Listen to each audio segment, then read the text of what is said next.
I'm Ian Kasnoff, and I'm the creator of the trailer camera. Setting up for my solo show about the trailer camera. Some people coming tonight to come check out this stuff. Hopefully, there will be people here.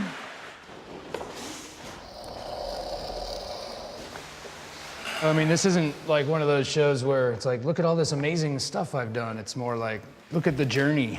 It's more about the process of the trailer camera, I think. At least it is for me.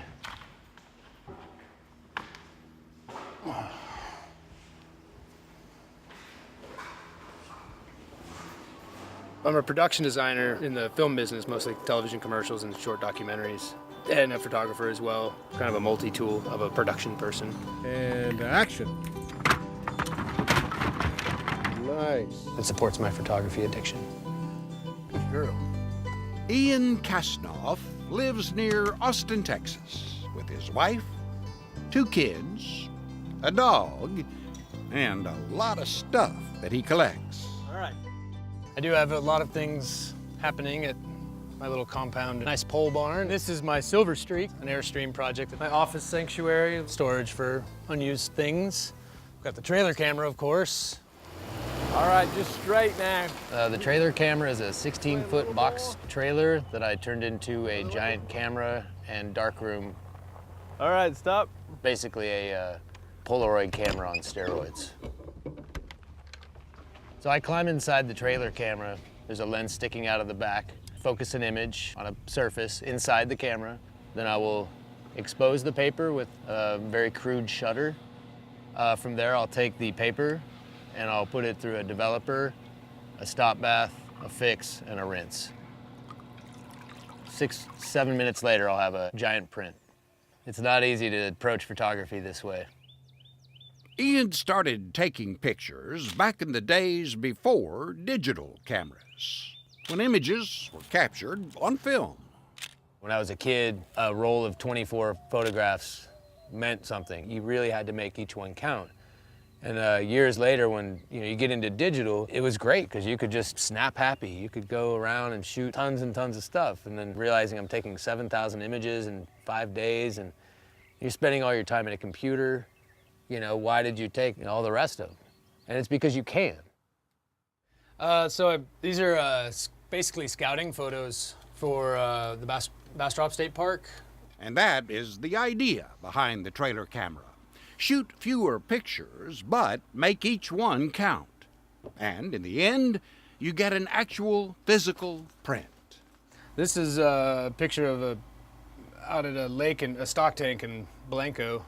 Wyman Minzer, portrait of his sons, Adrian Whip, Spencer Peoples, a girl named Kelly. This is my wife. She's gonna love that I'm showing this. I think it's a beautiful picture. The trailer camera is great for shooting portraits, but Ian wanted to shoot some landscapes as well. That led to a series of photographs at some of the more scenic state parks throughout Texas. So I'm not sure how many Texas state parks there are. I've been to probably a dozen. Each one is so unique and so beautiful. They all have a really beautiful photographic opportunity. You guys had that map, right? Yeah. It's been 15 years since I've been to Enchanted Rock.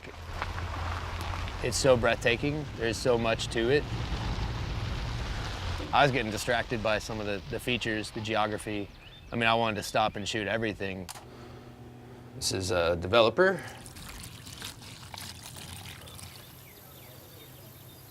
Shadows, I'm getting up to 4 seconds. Couldn't have asked for better conditions. 3, 2, 1. Wow. I never knew there was a little lake back there. It's pretty cool, huh? Instead of just like, a perfect photograph that exposes everything really well, I kind of wanted a high contrast, high key image to where you could even turn the photograph vertically and it's more of an interpretation of the space. To me, it has almost an otherworldly feel to it.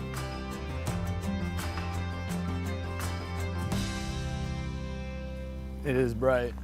So then next we shot at Bastrop State Park. I'm gonna do 1 second at F32. I did a portrait of one of the park rangers there. Hold that, nice and steady. He was kind enough to sit for us and endure the agony that is getting shot with this thing. All right, relax. Portraits are really tough with this camera. You have to sit still quite a bit, a lot of do-overs. Perfect. It's really revealing. Everything kind of becomes a case study, a character study. You see things in it that you don't see in just with your naked eye. I think everybody who knows Bastrop State Park knows about the fires and knows how devastating it was. You know, Bastrop is really striking when it's full old growth, and it was really striking when it was, you know, the burned trees. At the point when we got out there, it was kind of neither. But what I did really notice is the CCC buildings. So I got the idea to go search around and look at some of these buildings, and I found there's a lookout up top. And when I was doing my test photograph, I lined it real square, real symmetrical, real centered. And as I did that, there was a sapling growing up right as you look right through, just one little sapling. So I felt that here's this building that has stood the test of fires, floods, time, and then you have this little bit of life, the rebirth of Bastrop State Park in the back. I think Bastrop is still a beautiful park, one of the best ones around. Ian made a few more stops on his state park odyssey. At Caddo Lake, he made the first really large prints of the series. At Palo Duro, rapid changes in the weather resulted in two similar but very different photographs. By the time Ian got to Davis Mountain State Park, he was on his fourth focusing screen, his sixth lens, his second truck, and his third trailer. Screws up. I experienced one of those moments where I thought, this is so hard, this is so ridiculous. I am just making my life miserable by trying to make photographs with this thing. It's some darkness. I just kind of was like, well, nothing else is working, so let's just do something that shouldn't work. The result, perhaps the most striking landscape of the series. The way that the mountains, you know, in the valley and the hills are kind of edge lit, and then you have this like kind of sliver of glowing sky, and then it just transitions into these clouds and sky that are so rich and so dramatic and vibrant. The kind of photograph I wanted to make with this thing, I was finally holding it in my hand. I realized that I'd finally done it. It's crazy what these four wheels and a steel box have done, how great it's been. It is a 16-foot long, 7-foot wide, 6.5-foot tall trailer. Yeah, I also bought a bigger truck during this. A year and a half after he started work on the State Park series, Ian put together his first exhibition of the trailer camera photographs. It probably won't be his last. This process of shooting with the trailer camera has really made me a better photographer all around, because it's made me much more selective about the time I'm spending, not just making an image, but also what am I going to do with it afterwards. I'm going to put it up on a mat board and make a beautiful frame print. I'm going to hang it up and someone's going to love it. It's going to be a work of art that someone's going to appreciate.